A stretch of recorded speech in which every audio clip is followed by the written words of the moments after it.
ሰላም ውድ የሚዲያችን ተከታታዮች፣ ዛሬ አንድ እንግዳ ይዤ መጥቻለሁ። እንግዳው ራሱን ካስተዋወቀ በኋላ ወደ ጥያቄያችን እንመለሳለን። እንኳን በሰላም መጣ። እሺ፣ አመሰግናለሁ። ናውድ እባላለሁ። የአራተኛ ዓመት የሜዲካል ላቦራቶሪ ተማሪ ነኝ። አሁን በቅርብ ግራጁዌት እናደርጋለን ሰመር ምናምን ላይ። እንግዲህ አሁን አዲስ መጽሐፍ እያሳተምክ ትገኛለህ እና ይህ መጽሐፍ የመጀመሪያ መጽሐፍ እስከመሆኑ መጠን ብዙ ቻሌንጆች ይኖሩታል። ያን ሁሉ አልፈ መጨረሻ ላይ በመድረስ ምን ተሰማ? ደስ ብሎኛል። ያው ማንም የሆነ ግቤ ለምትለው የሆነ ወጥነ የሆነ መዳረሻ የምትለው ላይ ስደርስ የሚሰማ አይነት ደስታ አንባቢው ጋር ይድረስልኝ ምናምን ብለህ ነው የምታሳትመው። እንግዲህ ገና አንባቢው ጋር አልደረሰም፣ በቅርብ ነው የታተመው። ከዛ በኋላ ከደረሰ በኋላ ደግሞ የአንባቢዎችን ሪፕላይ አይተን ኮመንት ምናምን ለመውሰድ ዝግጁ ነኝ። ደስ ብሎኛል ምናምን። በጣም ጥሩ።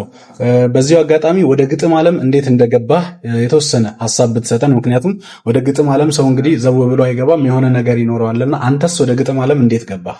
መጀመሪያ ስሰማ ነው የነበረው ግጥም። ስጀምር አንብቤ አይደለም የጀመርኩት፣ እየሰማው ምናምን ነበርና ልክ የነ ገብረ ክርስቶስ የነ ጸጋዬ ገብረ መድኅን የነ ሙልጌታ ተስፋዬ እነሱን ቮይስ ሪካርድ እሰማ ነበር እና ደስ ይለኝ ነበር ምናምን። ስጀምር ግን በሙዚቃ ግጥም ላይሪክ በመጻፍ ነበረ። ከዛ እያደገ ወደዚህኛው መጣ ማለት ነው እና የጀመርኩት በመስማት ምናምን እንደዛ። ኦኬ፣ በጣም ጥሩ።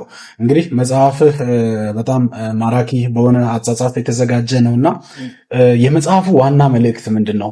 አንባቢው እንዲረዳው ስለሚፈለግ መጽሐፉ ምን አይነት መልእክቶችን ይዟል የሚለውን ሀሳብ ውስጥ ያጠራ አድርገህ ብታነሳልኝ። 3 ክፍል አሉት። ላብራራል በ3 ክፍል የተከፋፈለ ነው። የመጨረሻው ክፍል ከሁለቱ ክፍሎች ይለያል። በኢትኖግራፊክ አጻጻፍ ነው የጻፈው። ኢትዮጵያን ለመዳሰስ ሞክሬያለሁ።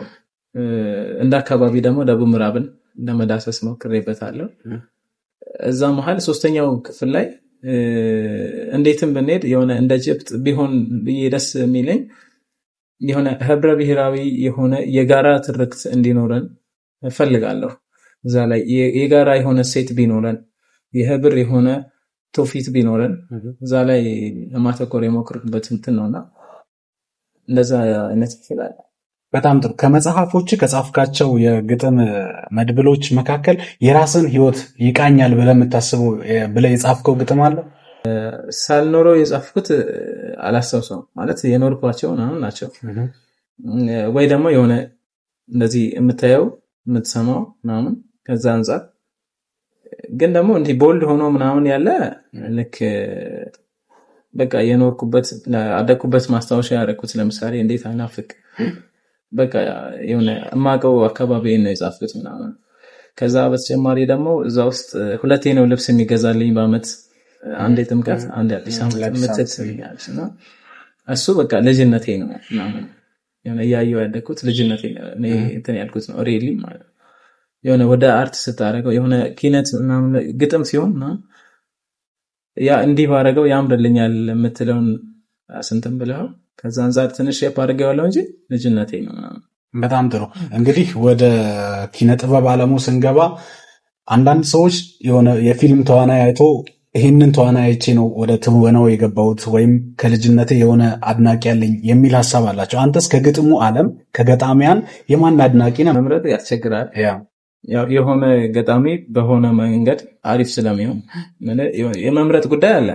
የሆነ አታወዳድረ ይሆናል ምናምን አይወዳደርም። ለኔ ግን ትመርጣለህ። ለኔ የሚቀርበኝ በጣም ብዙ አሉ። ግን ዝም ብሎ እንዲህ ሂውጅ ከሆኑ ከታዋቂዎች ምናምን በጣም ጸጋዬ ገብረ መድኅን፣ ሙልጌታ ተስፋዬና ገብረ ክርስቶስ ደስታ፣ ከዛ ደግሞ እነ ሰለሞን ደሬሳ አሉ፣ እነ ደበበ ምናምን። ይሄ ብዙ ጊዜ የሚታወቁ ናቸው። እንደዚህ ትልልቅም ስለሆኑ እነሱ በደንብ አሉ። ሌሎች ልጆች ከወጣቶችም አሉ ምናምን።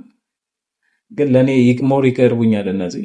በግጥም ዓለም ውስጥ ያሉ ወጣቶችን ምን ትመክራቸዋለህ? ለነሱ የምታስተላልፈው መልእክት ይኖራል? በምናደንቃቸው ሰዎች ፊት እንደቆመን አስበን ብንጽፍ የሆነ የእውነት ኖረ ነው ብንጽፍ የቴክኖሎጂ ዘመን ስለሆነ ከምንም በላይ ከኤአይ ተሽለን መምጣት ካቻለን ምንም መጽሐፍ አይባልም ጽሁፍ ደረጃ ነው ኖረን እንጻፍ። የመጀመሪያ መጽሐፍ ነውና ከዚህ መጽሐፍ ምርቃት በኋላ ካንተ ምን እንጠብቅ? ከዚህ ይሄን መጽሐፍ ከተመረቀ በኋላ ሌሎች መጽሐፎችን የመጽሐፍ ዓላማ አለ? ግጥም ላይ ብቻ ታተኩራለህ? ወደ ድርሰት ውስጥ ዓለም እንዴት ነህ የሚለውን ሐሳብ አጠር አድርገህ ብታነሳለህ። አሪፍ የነገር ጌታ ያውቃል ማለት እንዴት እንደማን ማስበውን ግን በጽሁፍ ስራዎች የምመጣ ለብዬ አስባለሁ። እንግዲህ ለአንባቢው በመጨረሻ ማስተላለፍ የምትፈልገው መልእክት ይህን መጽሐፉን ሲያነቡ በዚህ መጽሐፍ ዙሪያ ላይ ምን አይነት መልእክት ታስተላልፋለህ አንተ ለአንባቢ? አንብቡ ነው የምለው። ማስተላለፈው ዝም ብሎ ኖርማል ይመረቃል በቅርብ የፊታችን እሁድ ሰኔ 7 እዚህ ሚዛን ላይ የመጀመሪያ ምርቃቱን እዛው ባደኩበት ከተማ ይሁን ብለን ነው በእናት አባት ተመርቀው መውጣት አሪፍ ስለሆነ ከዛ አዲስ አበባ ምናምን እናስመርቃለን 2-3 ሳምንት በኋላ እና እናስመርቃለን። በቅርብ መታደም ይችላሉ።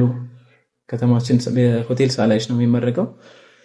አንዳንድ አመራሮች ከተማ እንግዶች ከአዲስ አበባ ምናምን የሚመጡ ይኖራሉ። አመሰግናለሁ። በጣም ጥሩ ሐሳብ። እስቲ እንግዲህ ከጻፍካቸው ጽሁፎች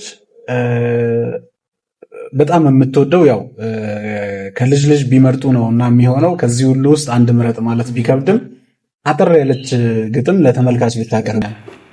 መሰነባበቻውን ለተደበል ተርቢያችን ስለጨረሰ መሰነባበቻ ቸር ያገናኘን እንደማለት ያውን ከሙታን ላኖሮች ምድር ወቅት ላፈራረቀ ሰማይ ክብር ለስርዓት ለህግ ለደንቡ ምስጋና ይሁን ለአርብቶ ኮትኳች ለአርሶ አደር ክብር ዘብ ለሆነች ነፍስ ምስጋና ይሁን ለወታደር ምስጋና ይሁን ለሾፌሮች ላገናኘን ከሀገር ሀገር ለተጓዡ ለመንገዱ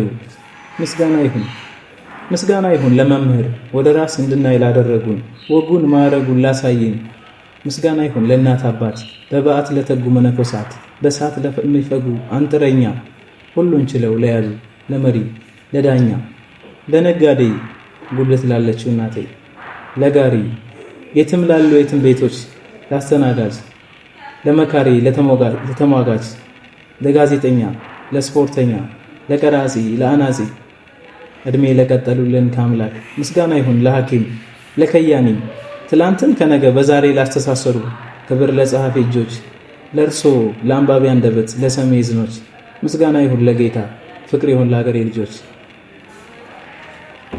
ለአፈር ለድንጋይ ለእንጨቱ ለእንስሳቱ ለአራዊቱ ምስጋና ይሁን ለፍጥረቱ በልጅ ይዛመዳሉ ሳይሉት ጎተና ይሸሻል እንውለድ የዓለም መከራ በልጅ ይሟሻል ጎዳዳዬ ባየሽበት ሁሉ ብርሃን ነው ባለፍሽበት ሁሉ ፀሐይ ባያይ አይነ ጠልቆ ልብ ሀገር ተፍታ አትከስም ኢትዮጵያ ኢትዮጵያ ኢትዮጵያ ኩራት ነውና ሀገር ስም ምስጋና ይሁን ለሁሉ። በጣም እናመሰግናለን። ውድ ተመልካቾቻችን እንግዲህ ከገጣሚ ናኦድ ጋር የነበረን ቆይታ ይህንን ይመስል ነበረ። በእሁድ ሰኔ 7 በሚዛን ሳላይሽ ሆቴል ላይ መጽሐፉ ይመረቃል። ሁላችሁም ተጋብዛችኋል። አመሰግናለን።